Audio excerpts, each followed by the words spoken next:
TCP meeting जाली तेजेर आमकां IGCB आम्ही ऑलरेडी MOU सायन केल्ले आसा आनी पळय आज सकाळीच बायट दिल्ली की टावन प्लॅनिंग डिपार्टमेंटान डिसिजन घेतलें आसा की कोण एक्स्ट्रा FSI घेता, खंयची बिल्डींग काय खंयची डेव्हलपमेंट जे हे सगळे IGCB जर तेणी जर तेजो सर्टिफिकेशन घेतल्यार ताका रिलॅक्सेशन ऑन इन्फ्रास्ट्रक्चर टॅक्स आनी तेज्या भायर आनी कितें बेनिफीट आमी दिवंक शकता दिवपाचो प्रयत्न आसतलो. ते ग्रीन हब्स आमकां डेव्हलप करूंक जाय म्हणून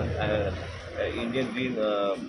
हे कावन्सिल आमी ऑन बोर्ड घेतलेले आसा. बाकीचे हे गोवा पयले राज्य तेंचे कडेन आमी करार केल्ले आसा पूण ते वेगवेगळे राज्यान वेगवेगळे गव्हर्मेंट संस्था कडेन काम करता आनी त्याच बरोबर खंयचेय बिल्डींग जर तुमकां रिडेवलप करूंक जाय पूण ते ग्रीन हब आनी हे ग्रीन म्हणजे it has to be in terms of power generation power पासून सगळ्या गोष्टी हे सगळे इनवॉल्व करून जे आमी कितें करूं शकता आनी दिवं शकता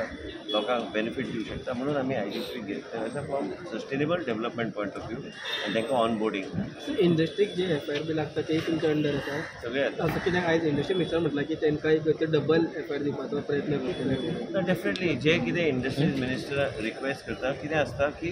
रिजनल प्लॅन जो बेसीक रिजनल प्लॅन जो आसता तेज्यान आमी ऑलरेडी मुख्यमंत्री म्हाजी पयली चर्चा जाल्ली आमी तेजे नवे रेग्युलेशन हाडलेलें आसा इंडस्ट्रीज मिनिस्टर ते दिवं शकता आनी इंडस्ट्रीज मिनिस्टराक आनी कितें जर अडचण जाली तांकां जें कितें मनान दिसता की गोंयांचे इंडस्ट्रीन करूंक जाय आमी ते रेग्युलेशनान आमी मॉडिफाय करून ते निश्चित ते करूं शकता. ऑलरेडी मुख्यमंत्री आनी आमची जेन्ना मिटींग जाल्ली स्टेरींग कमिटीची ऑलरेडी आमी FAR वाडोवपाचें ऑलरेडी डिसिजन घेतलेलें आसा. सो जे श्री मोविन गुदिनोक जाय जर कितें खंय अडचण आयली पूर्णपणे सहकार्य करपाचो आमच्या डिपार्टमेंटाचो पूर्ण प्रयत्न आसतलो आनी ते दिवं बी शकता.